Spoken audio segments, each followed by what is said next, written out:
Oh, yes. How would you describe your musical style and has it changed as you've grown into it? Oh, wacky one. Oh, musical style. Now I've had so many musings over this lately. So when I first started songwriting in my teens, very much folky. All of my, I still class my lyrics very much in the folk sort of realm because it's very much storytelling, Mm. isn't it? I think that's a real thing behind traditional sort of folk and country music that it's telling stories, and I love to be able to tell stories, but also sort of bring up sort of emotions and try and make people feel something lyrically. So playing, I suppose, because at the time I trained classically on guitar, so I just naturally started writing songs on guitar. So very much folk over through the years. But when I did my masters in songwriting a few years back, um, learning to produce, which is something that we've talked about lots before, um, that it is just enabled me to bring out a different style. So I struggle to actually define what I'm doing because I think I'm still experimenting with it. Yeah. And it still has those folk undertones, but it's got a lot more sort of synth basis to it.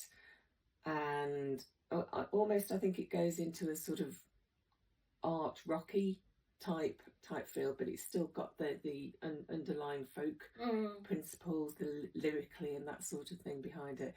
So have I rambled on about that enough to sort of get away with not giving a proper answer? Very political.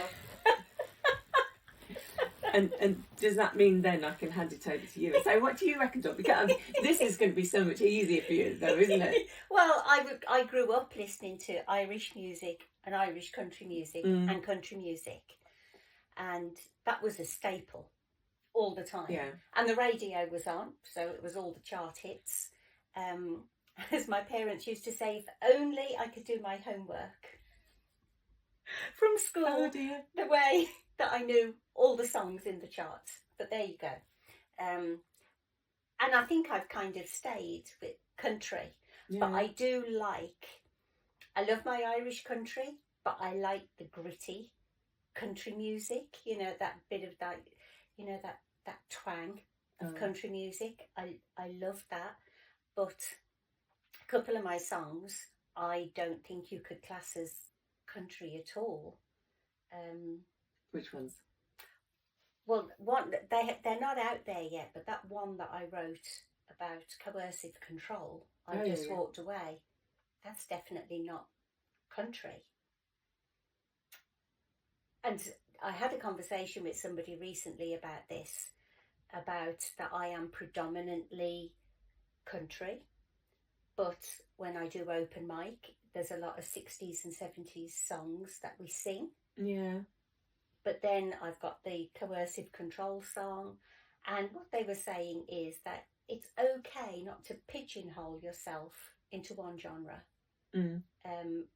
depending on what you're doing, because you can just keep releasing different songs because people listen to everything.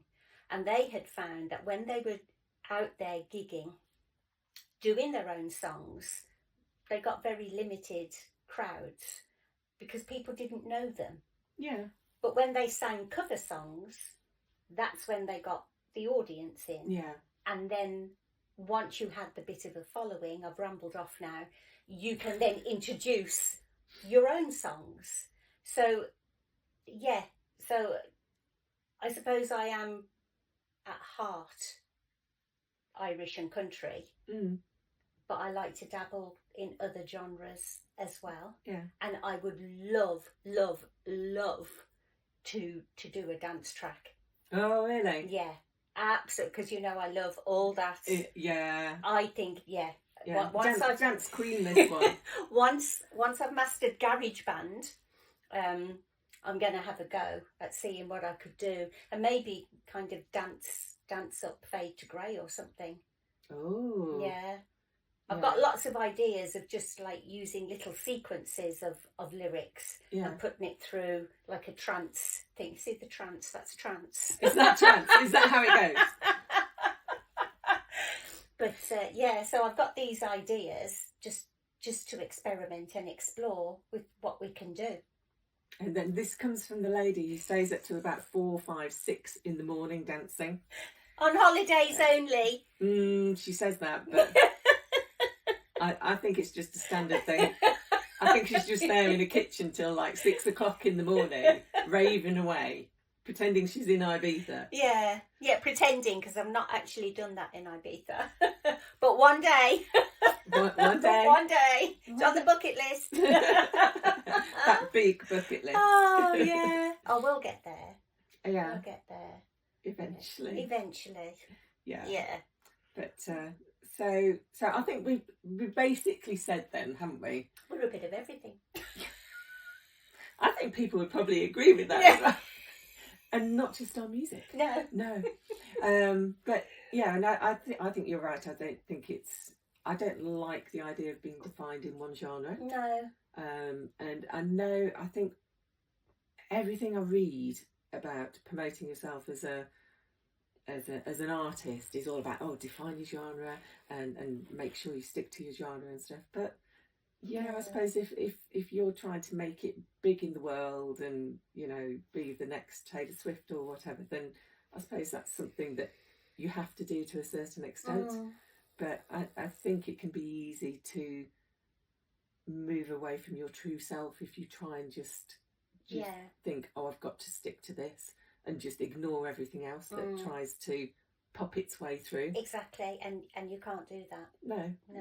So you've got to let the glimmer shine. Oh, let the glimmer shine. Sorry, lyric. Let me just write it down. Where's my phone? Yeah, I'm so old school. I'm writing it down. You're putting it in your phone. Oh, good grief.